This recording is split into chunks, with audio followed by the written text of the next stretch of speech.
What if I told you that the key to unlocking your higher self, well, it isn't about adding more. It's actually about letting go. Today, we're going to dive into this really powerful idea, and it's inspired by the work of Carl Jung. It's all about these core patterns that we have to release if we want to find our true, authentic selves. I mean, have you ever felt like you're doing all the right things? You know, the meditations, the affirmations, the perfect morning routine, and yet you still feel completely and totally stuck? Yeah, if that sounds even a little bit familiar, then you're in the right place. You know, the whole self-help world, it usually tells us to add more, right? More habits, more discipline, more goals. But what if the deeper truth is the exact opposite? What if the real key isn't addition at all, but subtraction?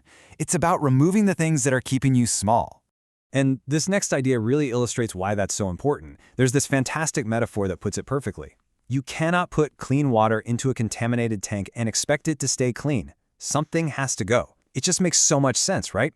You can't just pile new, shiny habits on top of old, limiting patterns. It just doesn't work.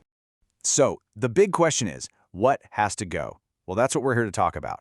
We're going to explore what are called the 5 heaviest anchors on human consciousness. And listen, these aren't just, bad habits. We're talking about deep psychological patterns that a lot of us build our entire identities around.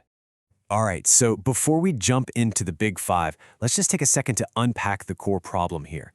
We'll call it the self-help illusion.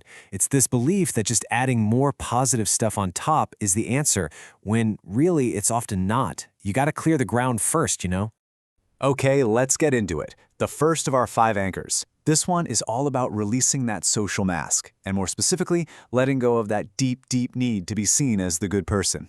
So, there's actually a term for this from Jungian psychology, and it's called the persona. Think of it as the mask you build piece by piece to get approval from people, to avoid rejection, and just to make everyone around you comfortable. It's a total performance, and it's not the real you. And wow, is that performance exhausting?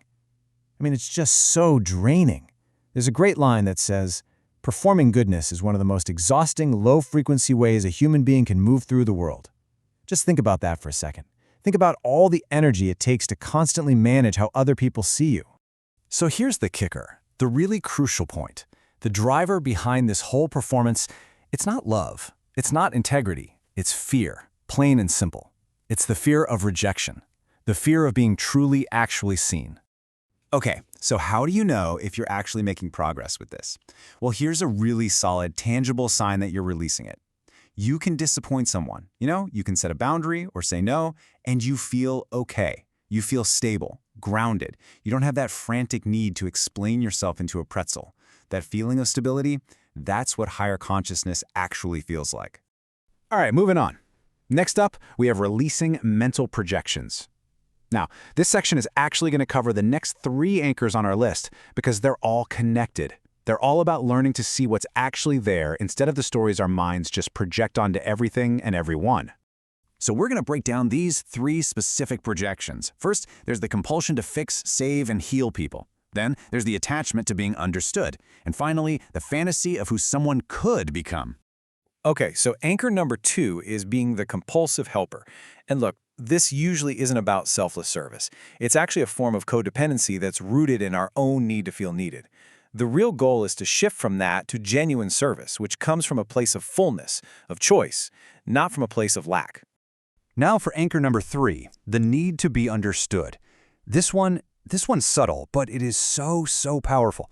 Think about it. When you need someone else to get it before you can feel valid, you're literally outsourcing your sense of reality to them. You're just giving away your own internal authority. And that brings us to the 4th anchor, relating to someone's potential. You know what I'm talking about? This is when you fall in love with the person they could be, instead of the actual person who's standing right in front of you. It's a really powerful and often really painful fantasy, and it keeps us stuck. Okay, this next one, our 5th and final anchor. This can be the toughest one of all, for sure. We're going to talk about releasing the wounded story. This is about moving from identifying with our past trauma to actually truly integrating it. Now, the key concept here is something called victim consciousness, and it is so important to understand. This is not a term of shame. It's not about blame at all. It's just an orientation, It's a way of being where past harm becomes the main filter that determines what you think is possible for yourself right now. The real shift, the game changer, is changing the core question you ask yourself. You move away from asking, why am I this way because of what happened to me? And you start asking a much more powerful question.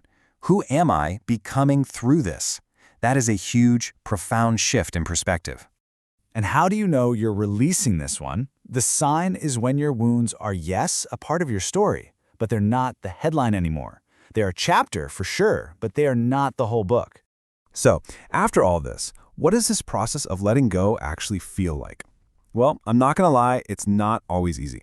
In fact, it often involves this period that just feels kind of empty and confusing. It's a space that's known as the void and the grief. It's that really uncomfortable space between who you were and who you're in the process of becoming. But that space, it's not something you need to be afraid of. There's this quote that just captures it perfectly. Real transformation happens in the darkness between who you were and who you are becoming. It's right there, in that messy, uncertain middle, that the real work actually gets done. So if you feel like you're in the void right now, I want you to really hear this. It is not a sign that something is wrong. Actually, it's a sign that something real is happening. It means you're right in the middle of a genuine transformation. So what's waiting for you on the other side of all this? What's the result of all this letting go? Well, it's actually pretty simple. It's just becoming who you really are. It's finding that authentic self that acts from a place of inner knowing, not from fear. It's becoming a person who is clear, grounded, and finally whole. And all of that brings us to the final and maybe the most important question. I really want you to take a moment and ask yourself this honestly.